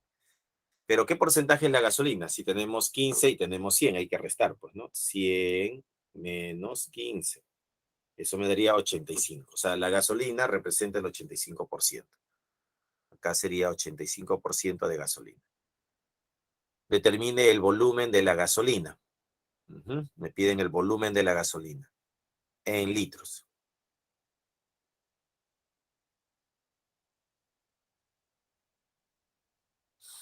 Ahora, este porcentaje del 15% dice que está en volumen. 15% en volumen de etanol. Eso quiere decir que acá va a ser volumen en mililitros y acá volumen en mililitros, ¿no? Necesitamos una relación de volúmenes. Entonces acá tenemos el volumen, que no lo sé, y es lo que quiero calcular. Lo único que tengo de dato es la masa de la mezcla, que es 780 gramos. Necesito convertir estos gramos a mililitros. Y para eso me dan aquí la densidad del gasol, que es 0,78. Nuevamente, densidad es masa sobre volumen. ¿Ya? Yo quiero volumen, entonces el volumen es igual a la masa sobre la densidad. Si divido la masa entre la densidad, tengo el volumen. Acá tengo la masa, hay que dividirlo entre el volumen. Diré, entre la densidad. La densidad del gasol es 0,78. 0,78 gramos sobre mililitros. Gramo se va con gramo y me quedan mililitros. Listo. Ya podemos calcular el volumen. El volumen va a ser igual. 85% por 780 entre 0,78. Ya estamos multiplicando en gas. Dividido entre el 100%. Entonces, el volumen, ¿cuánto sale? Hay que operar, pues, ¿no? ¿Cuánto sale esto? Esto me va a salir 85 por 780. 85 por 780 entre 0,78. Y todo esto dividido entre 100.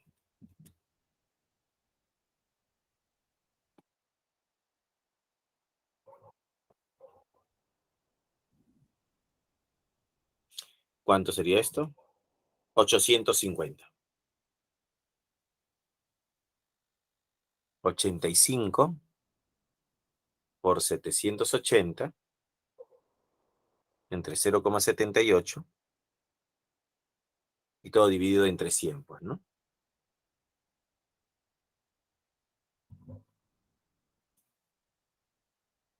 Sería 850, pues, ¿no? 850. El volumen sería 850 gramos. No, 850 mililitros, porque hemos dicho que esto está en volumen, pues, ¿no? 850 mililitros.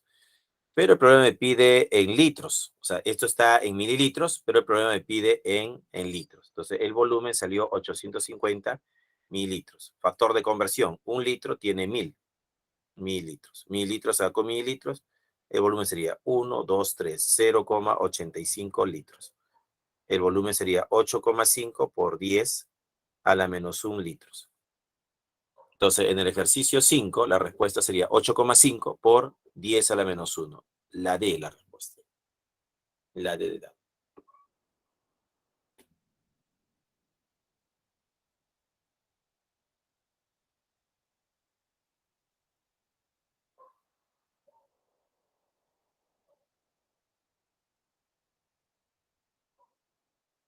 Seguimos, siguiente ejercicio.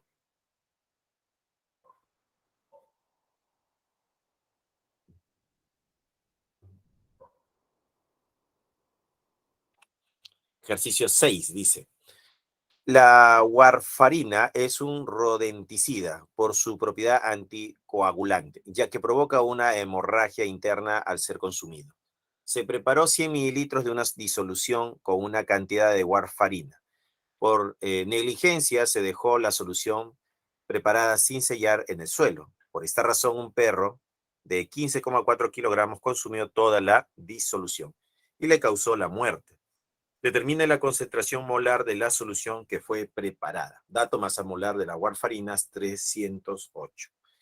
Dosis letal de la warfarina en perros es 50 miligramos por kilogramo de masa corporal. Entonces, ¿qué podemos decir acá? Podemos establecer una relación, ¿no? Que 1 kilogramo, ¿no? Un kilogramo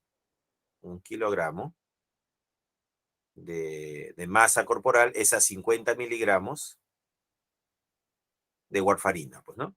El perrito, la mascota, tenía una masa de 15,4 kilogramos. Eso va a ser a una masa de ¿cuánto? La masa sería igual a 15,4 por 50 entre 1. ¿Cuánto sale la masa? Vamos a calcularlo. Hay que calcularlo, jóvenes. 15,4 por 50 entre 1. Eso me da 770. 770. La masa sería 770 miligramos, ¿no? Está saliendo en miligramos, ¿no? De la warfarina. ¿Qué me piden? La concentración molar. Entonces, la molaridad va a ser igual a la masa en gramos sobre la masa molar en gramos sobre mol, multiplicado por el volumen expresado en litros, pues, ¿no? Reemplazando datos, la molaridad que es igual, la masa, lo acabo de calcular, 770 miligramos. La masa molar, acá está, 308 gramos sobre mol. Por el volumen del recipiente es 100 mililitros. 100 mililitros.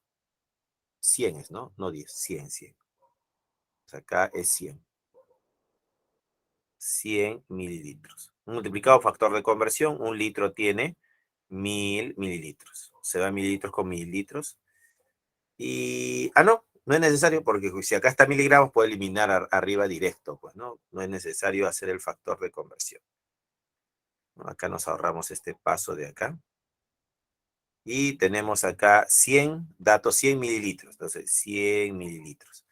Como acá tengo un mili y acá tengo otro mili, me aprovecho de que hay mili con mili, pues, ¿no? Y entonces mili se cancela con mili. Me queda gramos. Y gramos se va con gramos. Y me quedaría mol sobre gramos. Ahora sí, ya tengo la molaridad. ¿Cuánto sale la molaridad? Bueno, habría que hacer los cálculos, pues, ¿no? Sería 770 entre 308 y por 100, pues, ¿no? Ahí está. Y eso me va a salir 0,025. 0,025. La molaridad me sale 0,025 mol sobre litro. Y la respuesta está en notación científica, ¿no? Entonces la molaridad sería igual acá, sería 2,5, 1 y 2. por 10 a la menos 2 mol sobre litro. Entonces la respuesta sería 2,5 por 10 a la menos 2. Entonces en la pregunta 6, la respuesta sería la B. La B es la respuesta.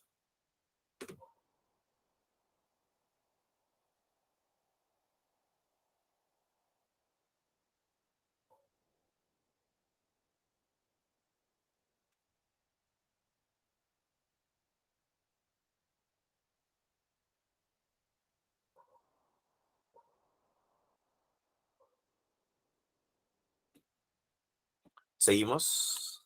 Ejercicio 7. Dice, para determinar la presencia de heroína en el tráfico ilícito de drogas, se realiza un test rápido en la cual se utiliza una solución de cloruro de mercurio 2. ¿Ya? Entonces estamos trabajando con cloruro de mercurio 2. Entonces tenemos acá al mercurio, cloro 2, ¿no? Cloruro de mercurio 2. El mercurio acá sería más 2, así que el parámetro teta sería igual a 2, pues, ¿no? Considere 2 equivalentes por mol. Mira, ahí está el valor de teta. A determinada concentración, esta reacciona con la heroína formando cristales en forma de aguja. Para la preparación de dicha solución, se dispone de una solución madre inicial de 10 mililitros de 0,5 molar, la cual se lleva a un volumen de 50, agregando agua destilada. Determine la normalidad de la solución final utilizada para dicha prueba. Entonces, según el dato, tenemos este volumen, esta concentración. Tenemos este nuevo volumen y me piden la nueva concentración. ¿Qué podemos hacer? Como tengo molaridad, yo podría hacer, y lo estoy diluyendo, pues, ¿no? Porque esta solución madre es la concentración inicial. Dice, para la preparación de dicha solución se dispone de una solución madre de 10 mililitros de 0,5 molar, la cual llevará a un volumen de 50 mililitros, agregando agua. Cuando dice agregar agua, ya es un problema de dilución, pues, ¿no? El número de moles iniciales va a ser igual al número de moles finales. ¿Y cómo se calcula el número de moles? Recordando, molaridad es igual al número de moles sobre volumen. El volumen pasa a multiplicar y molaridad por volumen sería igual al número de moles. Entonces, molaridad inicial por volumen inicial va a ser igual a molaridad final por el volumen final. Entonces, la molaridad inicial sería 0,5 por el volumen inicial 10 mililitros. Eso es igual a la molaridad que me está pidiendo el problema, molaridad 2, por el volumen 2, que sería 50 mililitros. Ahora sí, bueno, estamos trabajando en mililitros, está sobreentendido. Entonces se va un cerito con un cerito. Este 5 pasa a dividir y sería 0,1 igual a la molaridad final, ¿no? Dice, determine la normalidad de la solución final. La normalidad sería igual a la molaridad por el parámetro teta, ¿no? Entonces la normalidad sería igual a la molaridad, ¿no? La molaridad, que es 0,1 mol sobre litro por el factor teta. ¿Pero cuánto vale teta? Teta vale 2, porque es de esta sal, pues, ¿no? Entonces el valor de teta va a ser 2 equivalentes por mol. Entonces mol se cancela con mol. Y 2 por 0,1 sería 0,2 equivalentes por litro. Y así hemos calculado la normalidad, cuyo valor es 0,02. Entonces, en el ejercicio 7, la respuesta es la D de dado. ¿Ya? 7D de dado.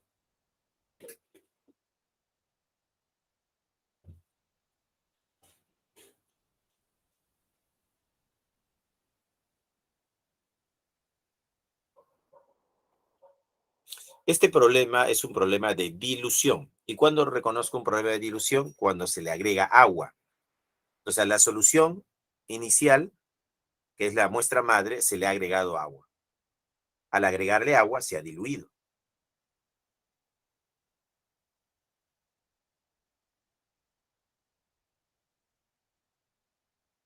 Seguimos. Dilución de soluciones. Acá está, mira, una solución preparada, tenemos soluto, una solución preparada, le estoy agregando agua, ¿no? Ahí vemos un volumen de agua que le estoy agregando. Entonces, esta primera solución tiene una concentración y tiene un volumen. Cuando yo le agrego el agua, el volumen aumenta. Va a tener otra concentración y otro volumen. Pero ¿qué es lo que se mantiene constante? El número de moles. El número de moles al inicio y el número de moles al final, ¿cómo son? Iguales. Entonces acá tenemos concentración por volumen es igual a concentración por volumen. Considerando volúmenes aditivos, ¿no? El volumen 1, o sea, el volumen inicial, más el volumen del agua que se está agregando, me da el volumen 2, que es el volumen final. Entonces podría decir que el volumen final es igual al volumen inicial más el volumen de agua que se agrega. Entonces, volumen final es igual a volumen inicial más el volumen del agua que hemos agregado. Seguimos. Ejemplo, dice, la dilución es un proceso físico por el cual se agrega más solvente a una solución para disminuir la concentración inicial. En la dilución, los moles de soluto permanecen constantes. Determine la concentración molar de una solución si a 200 mililitros de ácido sulfúrico 2 molar se le agrega 800 mililitros de agua destilada. Muy bien, se trata de una dilución. Entonces yo voy a decir acá datos, determina la concentración molar de una solución. Si a 200 mililitros de ácido sulfúrico, bueno, vamos a decir acá, como tengo molaridad, va a ser molaridad 1 por volumen 1, debe ser igual a molaridad 2 por volumen 2. Dice que tenemos 200 mililitros del volumen inicial, de ácido sulfúrico 2 molar. Ajá, aquí está. Determina la concentración molar de una solución. Si a 200 mililitros de ácido sulfúrico 2 molar, acá tenemos la molaridad que es 2, se le agrega 800 mililitros de agua. Ah, entonces acá tenemos que el volumen final va a ser igual al volumen inicial más el volumen del agua, pues, ¿no? El volumen inicial era 200 mililitros y se le está agregando agua. ¿Cuánto de agua? 800. 800 de agua, 800 mililitros. 200 más 800 sería 1000. 1000 mililitros. Ese es el volumen final. 1000 mililitros. Entonces acá tenemos la molaridad, que no sé cuánto será, multiplicado por el volumen, que ahora es 1000. Bueno, acá se va 2 ceritos con 2 ceritos, y sería 2 por 2, 4, entre 10. 4 entre 10 sería 0,4 mol sobre litro. ¿Qué me piden? Determine la concentración molar de la solución. Claro, ya, esta es la solución. 0,4 mol sobre litro. 0,4 mol sobre litro. Hemos determinado la concentración. Seguimos, seguimos. Siguiente diapositiva. Mezcla de soluciones. ¿Qué pasa si yo mezclo dos soluciones preparadas? Acá tengo dos soluciones que se están mezclando. Entonces, ¿qué se cumple en la mezcla? Que el número de moles de la primera solución más el número de moles de la segunda solución es igual al número de moles de la mezcla, pues, ¿no? N1 más N2 me da N3. ¿Cómo calculo N1? Concentración por volumen 1. ¿Cómo calculo N2? Concentración por volumen 2. ¿Cómo calculo N3? Concentración por volumen 3. Y acá está la fórmula, pues, ¿no? Considerando volúmenes aditivos, ¿no? Asumiendo que los volúmenes se pueden sumar. Volumen 1 más volumen 2 me da volumen 3.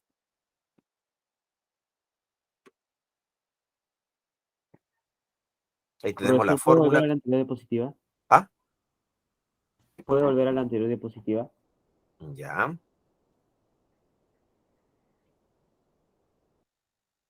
Gracias.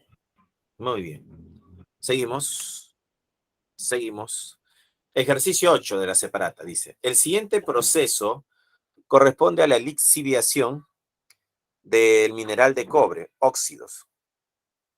Se dispone de 40 litros de volumen de ácido sulfúrico, 0,5 molar, y se mezcla con 20 litros de ácido sulfúrico, 2 molar. Determina la concentración normal de la solución resultante que será usada o usado en el proceso de lixiviación. Considerar para el ácido sulfúrico el parámetro 2, ¿no? Teta vale 2 equivalentes por mol. Muy bien. Entonces, ¿qué hacemos aquí? ¿Qué vamos a decir? Datos. Se dispone de 40 litros de volumen de ácido sulfúrico 0,5 molar y se mezclan con 20 litros de ácido sulfúrico 2 molar. Determina la concentración normal de la solución resultante. Muy bien, entonces vemos los datos. Tenemos molar, ¿ya? Entonces podemos hallar que tenemos, primer dato, tenemos un volumen de 40 litros, cuya molaridad es 0,5. Y luego tenemos una solución 2 molar, 20 litros, ¿no? Un volumen de 20 litros, cuya concentración vale 2 molar. Entonces puedo mezclar, ¿no? Esta primera solución con esta segunda solución. Primera para segunda me va a dar una mezcla. Aquí va a haber una concentración M, que no sé cuánto es. Y el volumen, el volumen es aditivo. 40 litros del primer recipiente más 20 litros del segundo recipiente. Entonces, el volumen 3 es igual al volumen 1 más volumen 2. El volumen 3 es igual a 40 más 20. Eso sería 60. Tenemos acá 60 litros. Muy bien. ¿Qué se cumple acá? Que el número de moles de la primera solución más el número de moles de la segunda solución es igual al número de moles de la mezcla, ¿no? Molaridad 1 por volumen 1 más molaridad 2 por volumen 2 sería igual a molaridad 3 por volumen 3. Molaridad de la primera solución 0,5. Volumen 40. Más molaridad de la segunda solución 2 por volumen 20. Y molaridad del tercero es lo que quiero hallar, justo lo que quiero hallar. La molaridad 3. Por el volumen. ¿Por el volumen cuánto era? La suma, pues, ¿no? 40 más 20 me daría 60, pues, ¿no? 60 litros. De acá determinamos la molaridad 3. ¿Cuánto sale? La molaridad de la mezcla. Operando sería 0,5 por 40 más 2 por 20 y todo dividido entre 60. Eso me va a dar 1. 1 sale. Todo eso para que salga 1, joven. 1 va a salir acá. 1. La molaridad de la mezcla vale 1. Pero no me están pidiendo la molaridad, me están preguntando la normalidad. Entonces tú dices, la normalidad es igual a la molaridad por el parámetro teta, pues, ¿no? Entonces la normalidad es la molaridad que te ha salido 1 mol sobre litro por el parámetro.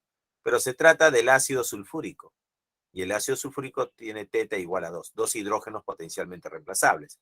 Sería 2 equivalentes por mol. Mol se va con mol y te quedaría que la normalidad es 2 equivalentes por litros. Esa sería la respuesta. 2. Entonces, en el problema 8, la respuesta es la C. Sale 2. 2 es la respuesta.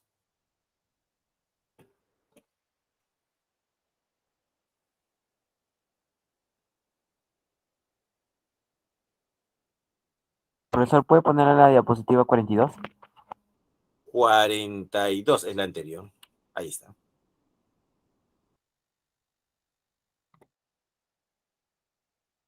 Gracias. Muy bien. Seguimos.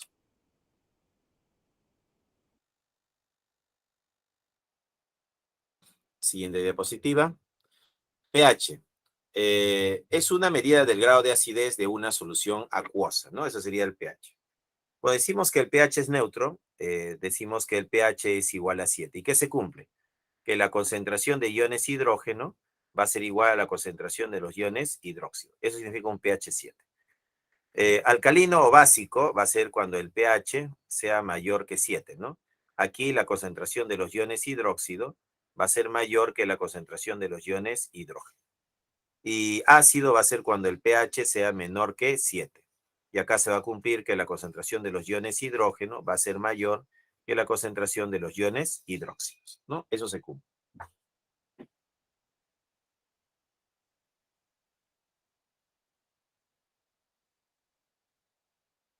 Seguimos. Neutralización de soluciones. Dice acá, tenemos en la bureta, tenemos hidróxido de sodio y en el matraz Erlenmeyer tenemos ácido clorhídrico. Se abre la llave de la bureta y cae gota a gota hidróxido de sodio. A esta solución de ácido clorhídrico se le agrega pues 2 o 3 gotas de un indicador que puede ser fenolftaleína. Entonces se agrega gota a gota hasta que la mezcla o lo que reacciona cambie o vire a un color rojo grosella. Cuando vira a un color rojo grosella, un rosadito suave, diremos que ha terminado la titulación, ¿no? La titulación. ¿Qué se cumple ahí? En ese punto de viraje que cambia de color, diremos que el número de equivalentes del hidróxido de sodio es igual al número de equivalentes del ácido. Entonces, en la neutralización, los equivalentes del ácido y los equivalentes de la base, ¿cómo van a ser? Iguales, pues, ¿no? ¿Y cómo se calcula el número de equivalentes? normalidad por volumen, me da el número de equivalentes. Normalidad por volumen, número de equivalentes. N por B. Y con esta fórmula resuelvo el problema. Tenemos aquí, ejercicio 9 dice, un analista desea confirmar la concentración de sus reactivos. Por ello toma una muestra de 100 mililitros de una solución ácida de ácido sulfúrico, 0,1 molar. Entonces tenemos aquí los siguientes datos. Tenemos la concentración y el volumen. Con 100 mililitros a esta concentración. Yo digo, ya, ¿qué puedo hacer? Tengo el volumen, 100 mililitros. Tengo la concentración, la molaridad, que es 0,1 mol sobre litros, pues, ¿no? Esa es la concentración. Ahora, si quiero calcular, de acá puedo calcular el número de moles, pues, ¿no? Este volumen pasa a multiplicar y sería molaridad por volumen igual al número de moles. Entonces tenemos acá la molaridad, que es 0,1, y el volumen, que es 100 mililitros. Si lo dejo con mililitros, con mili, voy a hallar los milimoles. Entonces, 0,1 por 100 sería 10. 10 milimoles. ¿De qué? De ácido sulfúrico. Eso es lo que tengo. 10 milimoles de ácido sulfúrico. Para la segunda solución, tenemos acá 400 mililitros con una concentración 0,1 normal. Esto ya está en normalidad. Entonces acá yo tengo el volumen, que según dato del problema son 400 mililitros. Y la normalidad, ¿no?, del hidróxido de sodio es 0,1 normal. Entonces la normalidad viene a ser el número de equivalentes gramos sobre el volumen. Pues, ¿no? Volumen pasa a multiplicar y sería normalidad por volumen es igual al número de equivalentes gramos. Muy bien, la normalidad según dato del problema es 0,1 y el volumen es 400. Entonces, como acá lo estoy dejando en mililitros, ¿no? Mililitros. Entonces, esto van a ser miliequivalentes. Sería 40 el producto, ¿no? 40 miliequivalentes sería lo que tengo acá. 40 miliequivalentes. Pero acá tengo 10 milimoles. Necesito que sean equivalentes para poder calcular. Pero para eso yo digo que el factor teta, ¿no? Vamos a multiplicar por el factor teta, las moles por teta. ¿Cuánto vale teta? Para el caso del ácido sulfúrico H2SO4, el valor de teta vale 2. Serían 2 equivalentes por litros. ¿No? 2 equivalentes por mol, ¿no? Por mol. Vamos a poner son 2 equivalentes por mol. Pero, profe, acá usted tiene milimoles. Fácil. Entonces, mol se cancela con mol y me va a quedar mili equivalentes. 10 por 2 sería 20. 20 mili equivalentes. ¿De qué cosa? De ácido sulfúrico. Entonces yo voy a decir, los equivalentes del ácido sulfúrico y los equivalentes del hidróxido de sodio son diferentes. O sea que yo tengo al ácido sulfúrico y tengo al hidróxido de sodio. Del ácido sulfúrico tengo 20 mili equivalentes. Y del hidróxido de sodio tengo 40 mili equivalentes. Como puedo ver, hay más equivalentes de hidróxido de sodio. Entonces el número de equivalentes de hidróxido de sodio es mayor. Entonces, la solución resultante, ¿no? La solución es, como hay más hidróxido, la solución resultante, la solución es básica o alcalina. ¿Qué significa eso? Que el pH va a ser mayor que 7. Eso es una solución básica o alcalina. A la primera pregunta, ¿se produce la neutralización total? Jóvenes, hay que agregar esta palabrita, total. Para que sea total, estos 20 deberían ser igual a estos 40. Entonces, 20 y 40 son diferentes, no son iguales. Para que sea total, los equivalentes deberían ser iguales. ¿Ya? Sería 20-20 o 40-40. Cualquiera de los dos. Pero acá son diferentes, ¿no? ¿Se produce la neutralización total en la reacción de tipo ácido-base? No. ¿Por qué? Porque hay más base que ácido, pues, ¿no? Entonces, eso sería falso, pues, ¿no? 2. Se obtiene una solución con un exceso. Un exceso. ¿Quién está en exceso? El hidróxido de sodio. Entonces hay que restar. Entonces veamos el exceso. Entonces restando, voy a restar. El número de equivalentes va a ser 40 menos 20. 40 menos 20 va a ser 20. 20 miliequivalentes de hidróxido de sodio. ¿Quién está en exceso? Pues, ¿no? ¿Quién está en exceso? El hidróxido de sodio. ¿Pero qué cosa es un mili? Un mili no es otra cosa que 10 a la menos 3 equivalentes. 20 es 2 por 10. por 10 a la menos 3. Esto saldría 2 por 10 a la menos 2 equivalentes de hidróxido de sodio. Entonces el hidróxido de sodio es el que está en exceso. ¿Se obtiene una solución con un exceso de 2 por 10 a la menos 2 equivalentes? Sí, eso sería verdadero. Ya sería verdadero. Y finalmente, la 3 dice, la mezcla resultante presenta un pH mayor a 7. Claro, hemos dicho que si es 7, si el pH es 7, es solución neutra. Ya esta es solución neutra. Para que sea básica, tiene que ser entre 7 y 14. Está por acá y es mayor que 7, pues, ¿no? ¿La mezcla resultante presenta un pH mayor a 7? Sí. Como es una solución básica o alcalina, el pH es mayor que 7. FBB. FBB, la respuesta es la D de dado. ¿Ya? La D de dado sería la respuesta. Bien, jóvenes, espero que les haya gustado la clase de química. Muchas gracias. Problemas propuestos. 1, C de casa. 2, D de dado. 3, la B. 4, la A. Y 5, la D. 1, C de casa. 2, D. 3, B. 4, A. Y 5, D.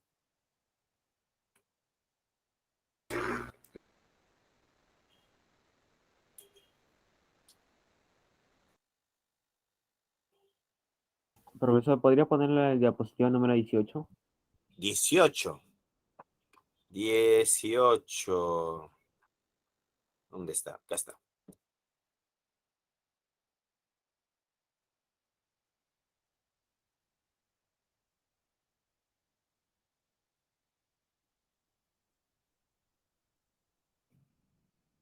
Gracias. Listo. Ahora sí, jóvenes, nos vemos. Hasta luego. Chao, chao.